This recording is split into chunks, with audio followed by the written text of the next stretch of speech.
नमस्कार, स्वागत है आपका जी बिजनेस में। मैं हूं दीपक डोभाल। वक्त तो चला है आपकी खबर आपका फायदा का।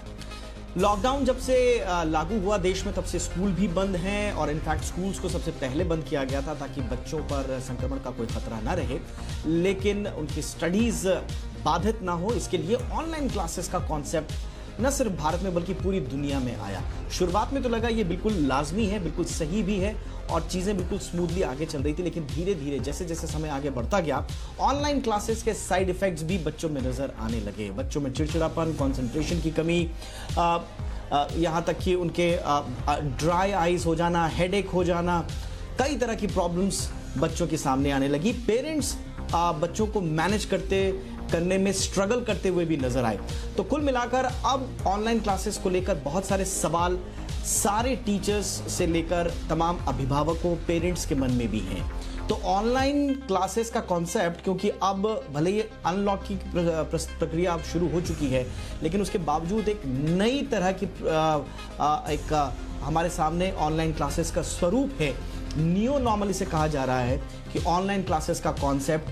अब सवाल ये उठ रहा है कि किस तरह का हो, पैमाना क्या हो, ऑनलाइन क्लासेस में बच्चे भी सेफ रहें, उनकी पढ़ाई भी बाधित ना हो और उनको मनोवैज्ञानिक दिक्कतों का सामना भी ना करना पड़े। इसके लिए रणनीति और सही रास्ता क्या हो, इसी पर आज करेंगे चर्चा। ऑनलाइन क्लासेस का स्वरूप किस तरह का हो, आज इस पर करेंगे चर्चा। पहले ये रिपोर्ट देख लीजिए, हमारे साथ बेहद खास मेहमान मौजूद हैं। रिपोर्ट के बाद चर्चा शुरू करेंगे।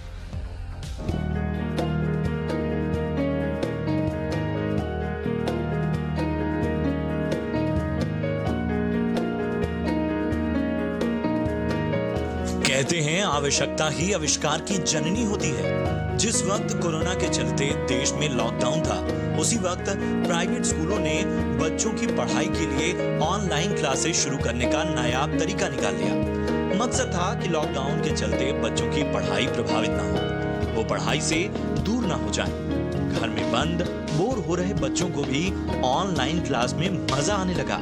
नए तरीके से पढ़ाई में वो भी बढ़ चढ़कर हिस्सा लेने लगे। उन्होंने भी डिजिटल एजुकेशन पर जोर दिया। इसके कई फायदे गिनाए।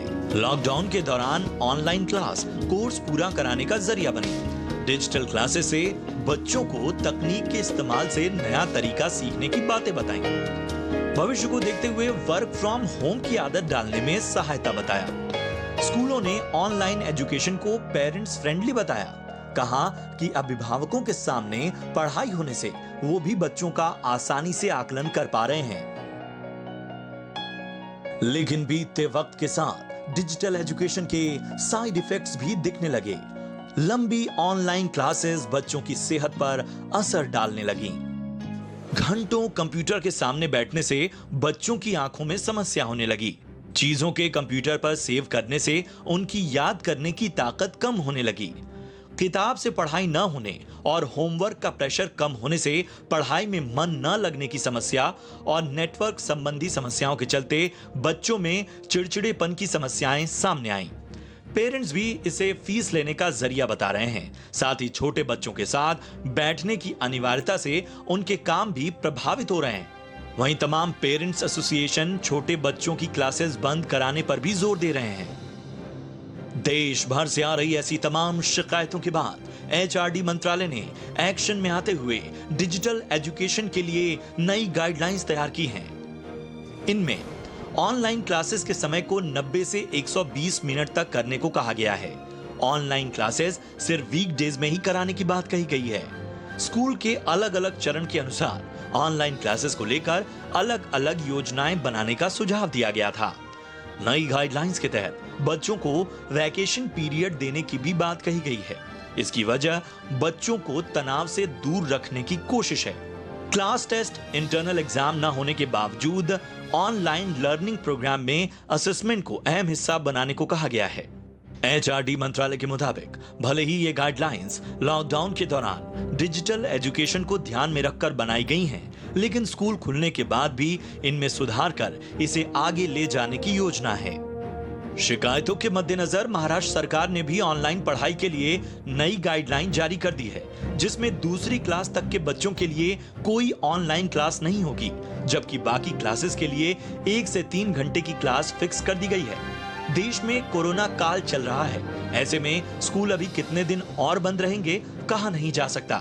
ऐसे में बच्चों की पढ़ाई पूरी करने का इकलौता जरिया ऑनलाइन क्लासेस हैं। अब ये स्कूल मैनेजमेंट और शिक्षा मंत्रालय के हाथ में है कि वो कैसे इसे और ज्यादा स्टूडेंट और पेरेंट्स फ्रेंडली बनाएं, ताकि पढ़ाई के साथ साथ उनकी सेहत भी दुरुस्त बनी रहे।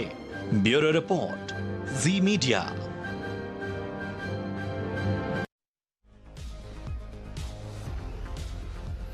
मुझे लगता है ये ऐसा टॉपिक है जिस पर हर अभिभावक, हर माँ बाप चर्चा करना चाहता होगा, क्योंकि उनकी अपनी प्रॉब्लम्स हैं। लॉकडाउन में बच्चों की पढ़ाई कैसे हो, इसका सबसे बड़ा जरिया ऑनलाइन क्लासेस थी, लेकिन जैसा हमने आपको बताया बहुत सारे साइड इफेक्ट्स भी नजर आ रहे हैं। तो ऐसे में एक ठोस रणनीति क्या हो, रास्ता क्या हो, इस पर चर्चा कर लेते हैं। मेरे साथ आज 3 खास मेहमान मौजूद हैं। डॉक्टर ओनिका मेहरोत्रा है मेरे साथ, जो कि वाइस प्रिंसिपल हैं कालका पब्लिक स्कूल की। गुड इवनिंग ओनिका मैम, बहुत बहुत स्वागत है आपका। और हमारे साथ हैं अपराजिता जी गौतम, जो कि प्रेसिडेंट हैं दिल्ली पेरेंट्स एसोसिएशन डीपीए की। अपराजिता जी, बहुत बहुत स्वागत है आपका। और हमारे साथ हैं जानी मानी साइकोलॉजिस्ट निराली भाटिया। निराली जी, आपका भी बहुत बहुत स्वागत है। और जैसा मैंने कहा कि ये पेरेंट्स के लिए बड़ा ही एक इम्पॉर्टेंट सब्जेक्ट रहा है, जिस पर शायद बातें बहुत कम हो रही हैं, इसलिए पेरेंट्स से शुरू करते हैं आज। अपराजिता जी, सबके लिए एक नया एक्सपीरियंस है ये। कोशिश सबकी यही है कि भाई बच्चों का भविष्य खराब ना हो, उनकी पढ़ाई बाधित ना हो, उसके लिए ऑनलाइन कॉन्सेप्ट आया। आपका first hand experience as a parent, या जिन पेरेंट से आप बात करती हैं, वो एक्सपीरियंस क्या रहा ऑनलाइन क्लासेस को लेकर मैम? देखिए, अभी तक जो स्कूलों ने ऑनलाइन क्लासेस करवाई हैं इस लॉकडाउन पीरियड में, उसमें बहुत मिक्स रिएक्शन आया है, क्योंकि स्कूलों ने कोई ऑनलाइन क्लासेस के लिए कोई स्ट्रैटेजी नहीं अपनाई। कोई स्कूल 4 घंटे पढ़ा रहा है, 6 घंटे पढ़ा रहा है, तो वहीं कोई स्कूल 1-8 घंटे पढ़ा रहा है। इनफैक्ट कई स्कूल तो ऐसे हैं जो ऑनलाइन क्लासेस ले भी नहीं रहे हैं। मैं खासकर उन बच्चों की बात करूं जिनका अभी एडमिशन हुआ है। तो पेरेंट्स के बहुत हमारे पास मिक्स रिएक्शन आ रहे हैं, बट यस, रिएक्शन में ये जरूर हो रहा है, जिनको ज्यादा पढ़ाई करवाई जा रही है, कहीं ना कहीं पेरेंट्स फ्रस्ट्रेट हो चुके हैं कि इतना घंटा ऑनलाइन पढ़ाई करवाने के बाद तो बच्चों का जो स्क्रीन टाइम है वो कहीं ज्यादा बढ़ चुका है। क्योंकि बच्चे जैसे पहले होता था, नॉर्मल स्कूल में जाते थे और उसके बाद थोड़ी देर, आधा घंटा 1 घंटा पेरेंट्स मोबाइल देते थे कि ठीक है आप खेल लीजिए, या कंप्यूटर दे दिया। बट आज की डेट में जब 4 से 5 से 6 घंटे तक भी, जैसे मैंने अभी आपको बताया, कुछ स्कूल 8 बजे से पढ़ाई शुरू करवा के 2 बजे तक लगातार करवा रहे हैं। तो जहां 6 घंटे की पढ़ाई होगी तो स्क्रीन टाइम, ये बात हम कर रहे हैं, छोटे बच्चों की भी स्क्रीन टाइम बढ़ा दी। इसलिए मैंने जैसे आपसे शुरुआत में कहा था कि किसी भी स्कूल ने पढ़ाई को करवाने से पहले, ऑनलाइन का बनाने से पहले, कुछ इसमें एक अपना एक फॉर्मेट क्रिएट नहीं किया। अगर हम ये बात करते हैं कि क्लास छोटी है तो कम आवर्स पढ़ाइए, क्लास बड़ी है तो थोड़ा थोड़ा आवर्स बढ़ा दीजिए, एक थोड़ा सा लॉजिकल लगता है।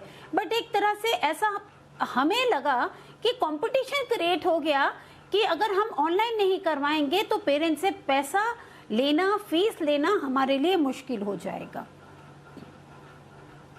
ऑलराइट, ये एक इम्पॉर्टेंट बात आपने बोली कि स्कूल्स पर ये आरोप भी लग रहा है एक तरह से कि भाई वो फीस वसूलने का एक तरीका ऑनलाइन क्लासेस को बना रहे हैं, और ऑनलाइन क्लासेस दिखा दी कि हम तो ज़्यादा से ज़्यादा ऑनलाइन क्लासेस कर रहे हैं, देखिए हमारे स्कूल में पढ़ाई बिल्कुल भी बाधित नहीं हुई है, और इसलिए फीस की एक तरह से बाध्यता पेरेंट्स पर हो जाती है। डॉक्टर ओनिका मेहरोत्रा इस बारे में खास तौर से बता पाएंगी कि स्कूल की तरफ से स्कूल का पक्ष क्या है।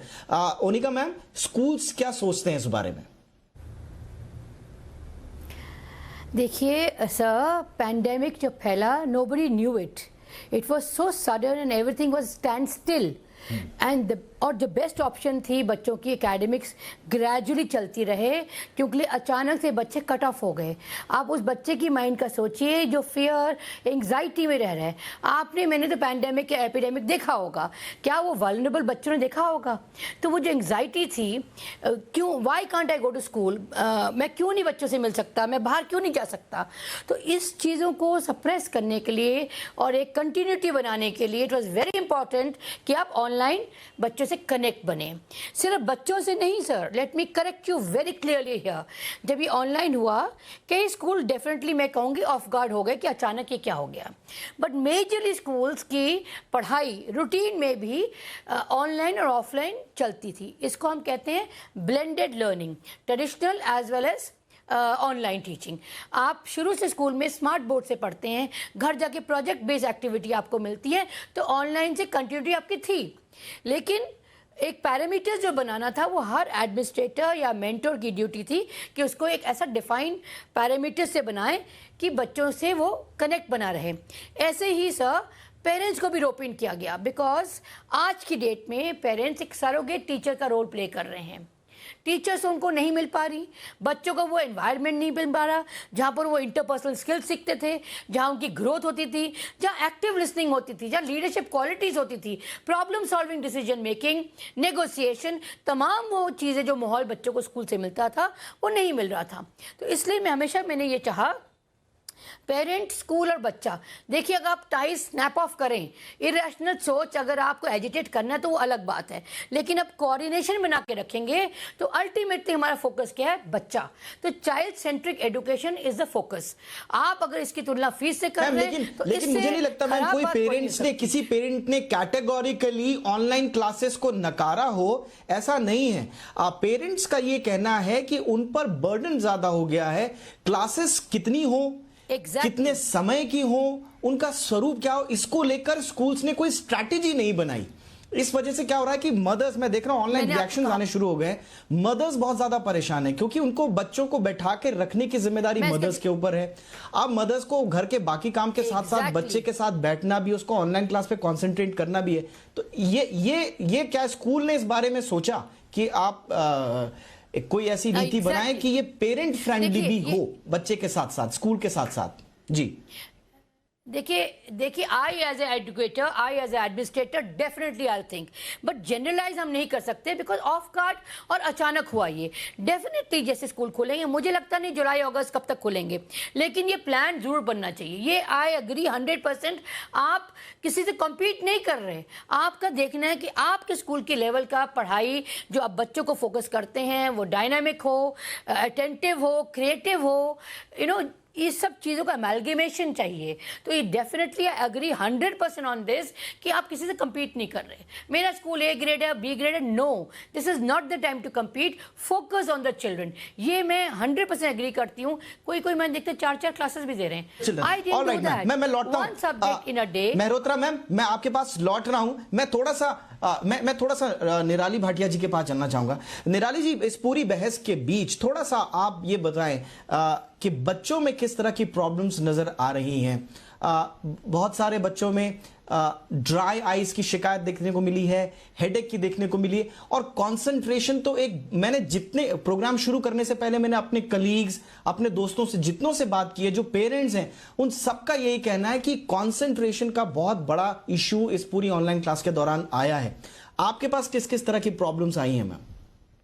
यस, अब जैसे हम स्क्रीन के थ्रू करने लग गए हैं तो ऑब्वियसली जो इंटरैक्शन है, जो कंसंट्रेशन पॉइंट है वो बदल गया है। सो बिसाइड्स ये फिजियोलॉजिकल कंप्लेंट्स यानी हेडेक या ड्राई आईज या इरिटेशन, इसके अलावा बहुत सारे बिहेवियरल इश्यूज भी हमारे यहाँ पे आने लगे हैं। एज इन ये जो ऑनलाइन इंटरैक्शन होता है ये बहुत अलग होता है जो हमारा इन पर्सन इंटरैक्शन होता है। यहाँ पे there is a requirement of instant reaction, एक इंस्टेंट सोल्यूशन की। तो जब ये नहीं मिलता है, जब टेक्नोलॉजिकली कुछ ऊपर नीचे हो जाता है, तो पेशेंस और चिड़चिड़ापन ये दोनों ऐसा अपोजिट डायरेक्शंस में चलते। पेशेंस बहुत कम हो जाता है, बच्चों का चिड़चिड़ापन भी बहुत ज्यादा हो रहा है। एंड देन घरों में ये भी कलेश बढ़ रहे हैं कि स्क्रीन टाइम मैंने तो स्टडी टाइम के लिए यूज कर लिया, अब एंटरटेनमेंट वाला स्क्रीन टाइम क्या? तो वो हिसाब से वो डबल भी हो गया screen time. That yes, for education purpose भी हो रहा है, plus our entertainment today, particularly lockdown period में ऑफ कोर्स घर की चार दीवारी में है तो इंटरनेट पे ही ज्यादातर एंटरटेनमेंट भी हो रहा है। तो उस वजह से घर में पेरेंट्स में और बच्चों में भी ये तनाव बहुत रहने लगा है कि कहाँ पे क्या लिमिट लाई जाए हमने। सो वो उसके रहते बिहेवियरल इश्यूज बहुत बढ़ गए हैं, एंगर, इरिटेशन, स्लीप प्रॉब्लम्स, ये भी बहुत कॉमन हो गया है कि बच्चे देर रात तक स्क्रीन पे रहते हैं क्योंकि कोई रेगुलेशन नहीं है, टाइमिंग्स नहीं है अभी। So because of that sleep disturb होने की वजह से और बहुत सारे मानसिक और शारीरिक प्रॉब्लम्स भी शुरू हो जाते हैं। ठीक है, ऑलराइट। अब बिल्कुल निराली, ठीक है, ये आपने बताया कि किस किस तरह के इश्यूज हैं, बिहेवियरल इश्यूज से लेकर और साइकेट्रिक इश्यूज से लेकर बहुत सारी चीजें हैं। मैं फटाफट से अपराजिता जी के पास जाना चाहूंगा। अपराजिता जी, इससे पहले कि हम सॉल्यूशंस पर आए, मैं थोड़ा सा और चाहूंगा और थोड़ा सा इलैबोरेट करें कि जब बच्चा घर में होता है तो देखिए, बार बार ये कहा जा रहा है कि अगर बच्चे को हम ऑनलाइन क्लासेस ना दें, स्कूल्स अगर ऑनलाइन क्लासेस देना बंद कर दे, तो फिर पेरेंट्स भी सवाल उठाना शुरू कर देंगे कि भाई आप लोग क्या कर रहे हैं, हमारे बच्चे को लेकर आप सीरियस नहीं है। और अगर ऑनलाइन क्लासेस शुरू करते हैं तो फिर बहुत सारे इश्यूज आ रहे हैं जिन पर हम डिस्कस कर ही रहे हैं। तो फिर ऐसे में रास्ता क्या निकाला जाए?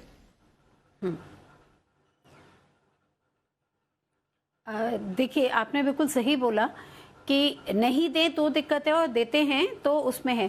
तभी मैंने आपको पहले भी जब मैंने स्टेटमेंट दिया, इसमें बैठकर जब इसका एक परफॉर्मेंस किसी भी चीज़ का तैयार किया जाता है तो इसमें मुझे ऐसा लगता है बैठ के चर्चा नहीं हुई। वो जस्ट एक सेशन खत्म हुआ और जैसे सेशन के बाद स्कूल करना ज़रूरी है, हबड़ तबड़ में।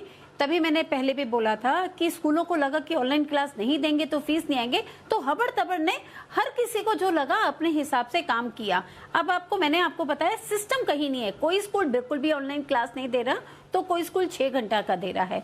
और जैसे हमारे यहाँ पे एक जुड़ी हुई है डॉक्टर, जैसे उन्होंने बताया, यस ये प्रॉब्लम भी आ रही है कि जब मेरे पास 2 बच्चे हैं, मेरे पास 2 मोबाइल हैं या लैपटॉप है, मैं उनको अपना लैपटॉप और मोबाइल दे रही हूँ। बट यहाँ एक छोटी सी बात मैं आपसे पूछना चाहूँगी, जब हम ऑनलाइन की क्लास की चर्चा कर रहे हैं तो मैं समझना इसलिए भी चाहूँगी, जब ऑनलाइन क्लासेस की चर्चा कर रहे हैं तो हम किन स्टूडेंट्स की बात कर रहे हैं? हम अगर मिनिस्ट्री ऑफ HRD भी बात कर रही है या स्टेट लेवल भी बात हो रही है, तो क्या वो अपने स्टेट के सभी बच्चों की बात कर रहे हैं जिनका समानता शिक्षा जो अधिकार है उसकी बात कर रहे हैं, या सिलेक्टिव की बात कर रहे हैं? क्योंकि जब हम ऑनलाइन की बात करते हैं तो हम बहुत सिलेक्टिव में चले जाते हैं। तो क्यों नहीं सरकारें इस टाइप के सेशंस बनाती कि जिससे सभी बच्चों को एक समान शिक्षा मिल पाए? ऑनलाइन में नहीं जाएंगे बच्चे, टीवी के थ्रू आप पढ़ सकते हो। तो यहाँ अपराजिता जी, आपने बहुत महत्वपूर्ण विषय को छेड़ा है। आपने बहुत महत्वपूर्ण विषय को छेड़ा है अपराजिता जी, और इनमें वो बच्चे भी शामिल हैं, उस पर एक बहस अलग से हो सकती है। इनमें वो बच्चे, बिल्कुल सही आपका कहना है कि सरकारों का ऑनलाइन क्लासेस में जो फोकस है उसमें तो वो बच्चे इंक्लूडेड ही नहीं है जिनके पास इंटरनेट एक्सेस नहीं है, जिनके पास स्कूल्स के इंफ्रास्ट्रक्चर नहीं है, जिनके पास फोन नहीं है। और देश का बहुत बड़ा तबका ये ऐसे बच्चे हैं जो ऑनलाइन क्लासेस तो छोड़ दीजिए, उनके पास फोन की एक्सेस नहीं है। तो ये एक इश्यू अलग है। लेकिन आज मैं चाह रहा था कि थोड़ा सा ऑनलाइन क्लासेस पे रहें। मैं फटाफट से डॉक्टर मेहरोत्रा पे जाऊं। डॉक्टर मेहरोत्रा, महाराष्ट्र सरकार ने कहा है कि कक्षा दूसरी तक के जो बच्चे हैं उनके लिए हम ऑनलाइन क्लासेस को की बाध्यता खत्म करते हैं, ये उनका नया रेगुलेशन है। क्या ये सॉल्यूशन है? क्या इससे बात बनेगी? ये स्विच ऑन स्विच ऑफ का मामला नहीं है, ये बड़ा एकेडमिकली प्रोफाउंड थिंकिंग के साथ आपको ये करना चाहिए। बिकॉज वे फॉरवर्ड क्या है, आपने ठीक सर उठाया, I am really appreciate. Positive aspect क्या है, वे फॉरवर्ड क्या है, इसका सोल्यूशन क्या है? No tussle. अगर आप टसल में उलझेंगे तो you will reach no way. Ultimately education should be child centric. आखिर हम एजुकेशन से किसको एम्पावर करना चाह रहे हैं? उस बच्चे को। और उस बच्चे को एम्पावरमेंट अगर देनी है तो किस ढंग से की जाए? तो बड़ा बैलेंस इस पे एस्पेक्ट हमें रखना पड़ेगा सर। ब्लेंडेड टीचिंग का कॉन्सेप्ट रखना पड़ेगा। वी आर नॉट श्योर कब स्कूल खुलेंगे, इसलिए कनेक्ट बहुत जरूरी है बनाए रखना। बच्चों को ये इम्पैक्ट ना रहे कि हम 4 दीवारी में बंद हो गए, पेरेंट्स काम करने चले गए और हमें क्या करना है। You know, the curiosity, anxiety, depression will create in. So बहुत इंपॉर्टेंट है स्कूल से कनेक्ट बनाए रखना। कितना बनाए रखना, ये स्कूल्स को देखना बहुत इंपॉर्टेंट है।